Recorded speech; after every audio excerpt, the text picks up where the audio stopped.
Hey, it's Dave, and not out at the property, at my shop.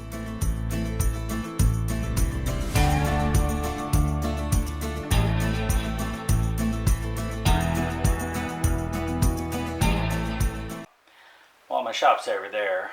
This is kind of my man cave, and this is where I work on guns. And the 24 SE is still up here, waiting for me to work on it.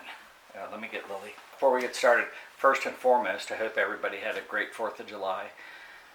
This should be up on Saturday, the day after, and so I hope it was safe and that you got time to relax a little bit and reflect and enjoy this great country we get to live in. So for me, I think that's a real important thing. Also have all my families coming in, so that's exciting. Today I want to talk to you about something I have carried every day pretty much since the early 1990s. And so I'll walk through that with you. All right, I gotta let you go, baby. So the very first Leatherman that I ever got came in this leather holster. And it was the, what was it called? The Super Tool 300. I had that for years, and then I lost it.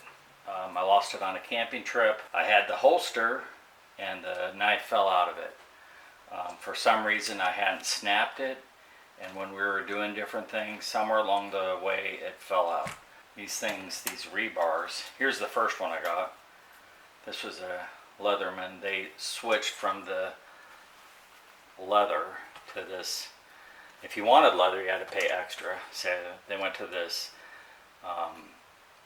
I guess like fire hose type canvas holsters, which are fine. I mean, I think it's kind of funny that Leatherman doesn't come in a leather holster. So I got this, and it's a rebar. And the reason why I did that, because the Super Tool got really expensive. Well, actually I had trouble finding it, and the one I could find was like $150, and it was not the Super Tool. It's a different brand or a different name, but the rebar was like in the $70-$80 range. So I got this, and I used it for a few years. The problem with it was its durability. A couple issues with it. One, the engaging of lock. This is all loose. It's been sprung. So it's too wide. It doesn't hold tight. I think that's the biggest issue, is that it's sprung. And how it sprung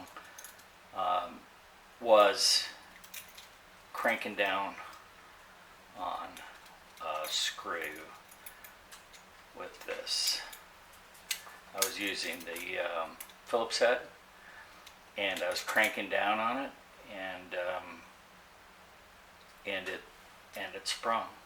Yeah, pretty disappointing. Both sides not,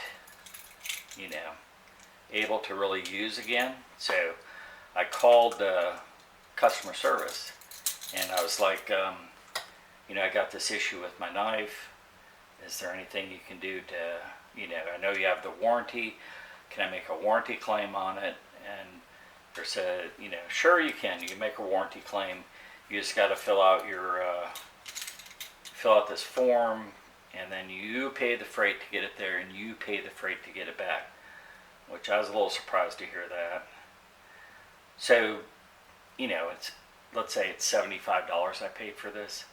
By the time I shipped it there and shipped it back, I'm almost well over a third of the cost of a new one. So I chunked that idea, and actually I went a period of time where all I carried was a knife. This sat because I was frustrated with the customer service. The thing about these multi-tools that is so useful, which everybody knows, that a lot of the times the things you run into, ATV, tractor, lawnmower, whatever, most of the time you can fix it with this, and you don't have to run back to the shop. So, but with a knife, it's not that way. I went and got another rebar and thought I'd try it again, and I found my old holster, so I used that. I got a brand new one of these laying around somewhere, the fire hose type. But so I used that for this, and then this broke. The tip of it broke, which is it the end of the world on the knife? No. but then it also sprung. Now I was able to use my bench vise, squeeze this back together, but now sometimes it goes together well, sometimes not. So it was a hit or miss. It became a frustration. So back to my shelf it went, and I stopped using it, went back to just carrying a knife. Because I knew, what was the point? Once they're sprung, they're just not as effective tool. And even though I tightened it back up, when I was in a hurry, I would have trouble getting the knives closed or whatever, and it put back together so I could use it. So it was just became a point of frustration. So this past Christmas, I even used one of these for a while, Swiss Army knife on the interim, which I really liked, and it worked out really well. So I use that, and I carry this in my truck. It sits in my truck. So that was I had no issues with that. I never sprung it. Even though you can torque down on it pretty hard with a screw. Phillips are straight, but I didn't have any issues with it. Anyway, this past Christmas, I asked my family, I want to know what I want for Christmas. I said I wanted another Leatherman, but I just wanted the best tool out there. So they did the research, and I didn't know it, but Victorinox has a handyman tool as well, multi-tool, and this is it right here. And I've used this past 6 months, and I gotta tell you, and this is the reason for the video, that either this feels like and works like the old Leatherman Super 300. It is of quality. The sides are thick. No matter how much I wrench on this, you're not going to bend that. I mean, look at the width of that wall and compare it to the width of that wall. There's a huge difference. And here's the other rebar. This one's even a little bit thicker, but still huge difference. The Victorinox is just superior, and I've used most of the tools on it. It took some getting used to, because the way the Victorinox works is the tool comes out, like here's the Phillips screw. It comes out and the tool stays together. So you got your screwdriver, and then it's got this release here to release it, to put it back. You don't have to open the tool to get your next tool out. This stays closed. Whereas in the Leatherman, look at how bad that is. I mean, that's just pathetic. Oh, brother. But anyway, yeah, you don't have to do that on the Victorinox. You just use the tool you want. But on the Leatherman, you gotta close it. If you can close it, I can't close it because the tools are getting in the way. You gotta close it. When it's closed, you gotta open it to get to another tool. Which, in the scope of things, I guess not a huge difference, but definitely a difference. So yeah, I've been using this in every way that I would use the rebars the past 6 months, and I have done 0 damage to anything on it, and it has held up really well. So it's called the Spirit X, Swiss tool Spirit X. And when you think of Victorinox, you think of the Swiss Army knife.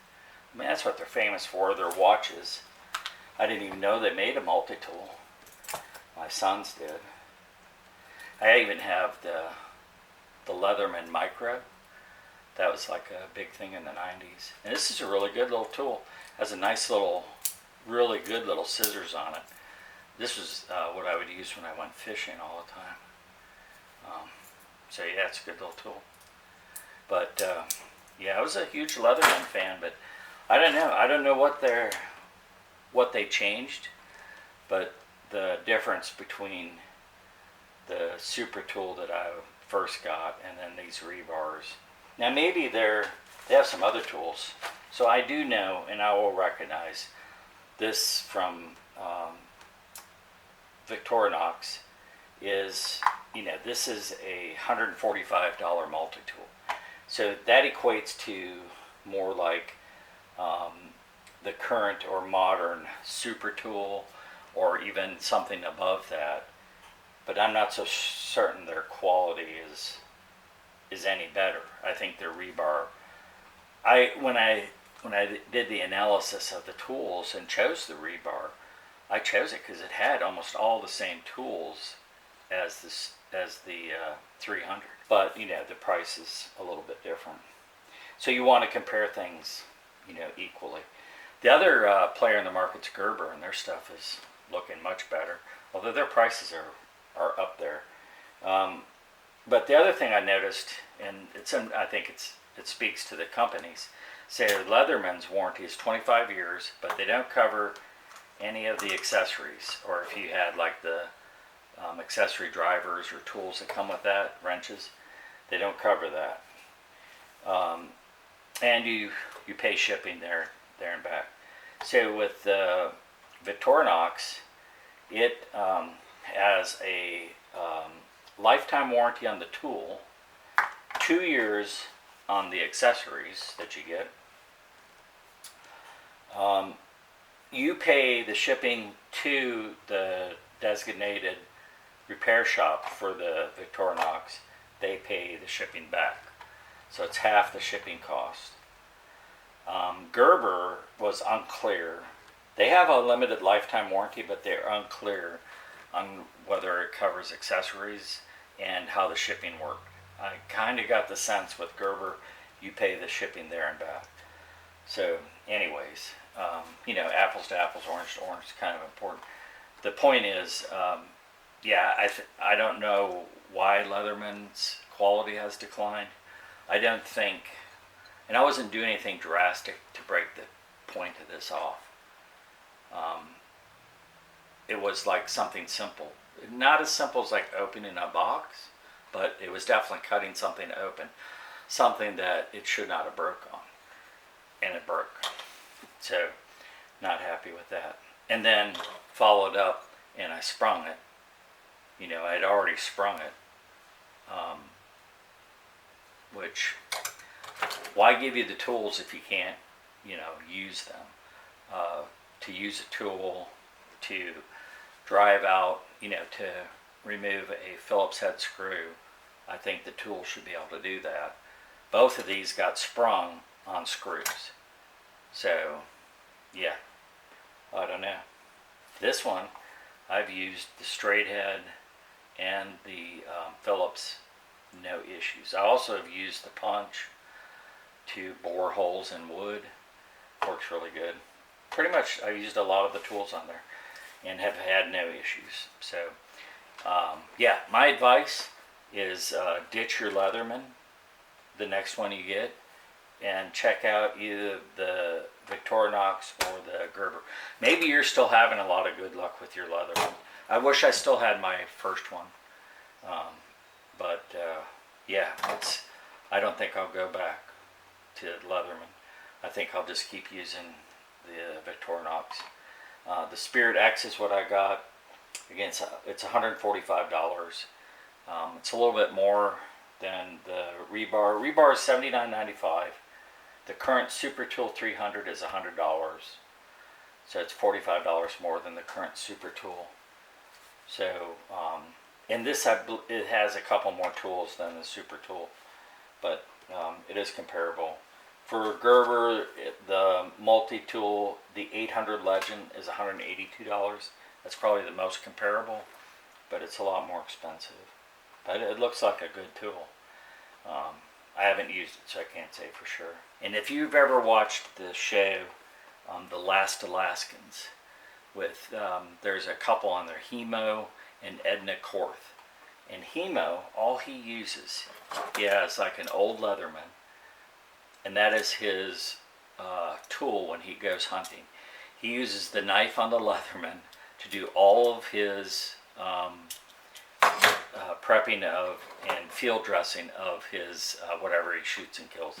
So I always thought that was really impressive that he was able to do that. You know, shout out to Victorinox on coming up with a multi-tool that is just superior. Thanks for tuning in. Thanks for watching. I really appreciate it. I do hope you had a great 4th of July, and I hope you enjoy this weekend. Spend some time with your family. Lily and I will spend time with family. I got all the kids coming in, so we're looking forward to that. So I hope you have a good time as well. So yeah, thanks for tuning in. Like I always say, make kindness your business. Do something kind for somebody.